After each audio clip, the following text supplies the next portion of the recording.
नमस्कार। इस महीने दो राज्यों में दो नए चीफ मिनिस्टर बने। एक बंगाल में शुभेंदु और एक तमिलनाडु में विजय, एक्टर विजय। दोनों के काम करने के अपने अपने अलग अलग तरीके। जहां शुभेंदु ने आते आते ही 2020 खेलना शुरू कर दिया, विजय अभी भी फिसड्डी बने हुए। शुभेंदु जी ने आते ही गौ हत्या बंद करवा दिया बंगाल में। सड़कों पे जो नमाज पढ़े जाते थे उसको बंद करने का आदेश दे दिया। जितने भी इलीगल कंस्ट्रक्शंस थे उन पे बुलडोजर चलाने का ऑर्डर कर दिया।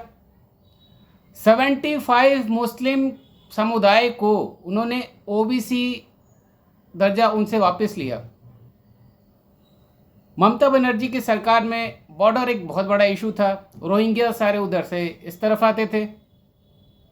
तो शुभेंदु जी ने 600 एकड़ ज़मीन बीएसएफ की फेंसिंग के लिए दिया। 3 साल से रुका हुआ चिंगरी हाटा मेट्रो प्रोजेक्ट जो रुका हुआ था उसको उन्होंने गो हेड दिया। ममता बनर्जी को पता नहीं क्या परेशानी थी, वो 3 साल से रोके पड़ी थी इस प्रोजेक्ट को। लेकिन चीफ मिनिस्टर बनते ही शुभेंदु दा ने चिंगरी हाटा प्रोजेक्ट को क्लियरेंस दिया। जितने भी अवैध टॉल थे, ड्रॉप गेट थे, बैरिकेड्स थे, वो सारे बंद हो गए ताकि कोई किसी से कट मनी उगाही वगैरह ना कर सके। आरजी कर केस को रीओपन करवाया और जितने भी तमाम सीनियर ऑफिशियल्स थे जो कि जिनका इन्वॉल्वमेंट था इस केस में, इलीगल रूप से, अनावश्यक रूप से गलत काम करने में, उनको सस्पेंड किया। केंद्र सरकार की योजनाएं जो ममता बनर्जी की सरकार में अभी तक क्रियान्वित नहीं हो सकी थी, उन सारी योजनाओं को शुभेंदु दा ने आते ही अमल में लगाया, उनका क्रियान्वयन करवाया। बंगाल में सीएए लागू करवाया जो कि ममता बनर्जी की सरकार में एक बहुत बड़ा चैलेंज था और वो लागू नहीं हो पा रहा था। चिकन नेक जो कि बहुत ही सेंसिटिव एरिया है उसको प्रोटेक्ट करने के लिए शुभेंदु दा ने 120 एकड़ ज़मीन केंद्र सरकार को मैनेज करने के लिए दिया। ममता बनर्जी कभी भी इस फेवर में नहीं थी कि वो केंद्र का हस्तक्षेप इस एरिया में बर्दाश्त करे। अलबत्ता वो विरोध भी करती थी, लेकिन शुभेंदु दा राष्ट्रीय हित की ज़रूरतों को समझते हैं और उन्होंने आते ही केंद्र सरकार को 120 एकड़ ज़मीन दिया कि आप आएँ, यहाँ पे अपने बीएसएफ की टुकड़ियाँ रखें और भारत को और बाकी 8 नॉर्थ ईस्ट स्टेट्स को भी प्रोटेक्ट करें। सनातन धर्म को शुभेंदु दा ने ऊंचा उठाया। आते ही मंदिर खुलवाए जो कि ममता सरकार में कई दिनों से बंद पड़े थे। वही बात करते हैं चलिए चीफ मिनिस्टर विजय की, कॉलेज ड्रॉप आउट विजय की, एक्टर विजय की। आते ही सबसे पहले उन्होंने काम क्या किया? कुर्सी से सफ़ेद तौलिया हटाया।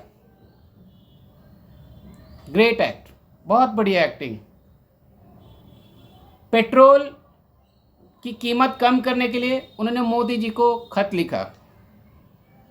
खाद केमिकल फर्टिलाइजर्स की जो कमी है उसको बताने के लिए मोदी जी को खत लिखा कि भाई तमिलनाडु में केमिकल फर्टिलाइजर्स की कमी है।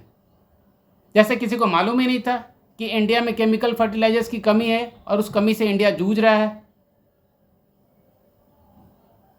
नीट को हटाने के लिए उन्होंने फिर से मोदी जी को खत लिखा कि भाई नीट को हटाया जाए, इससे स्टूडेंट्स को बहुत परेशानियां हो रही हैं।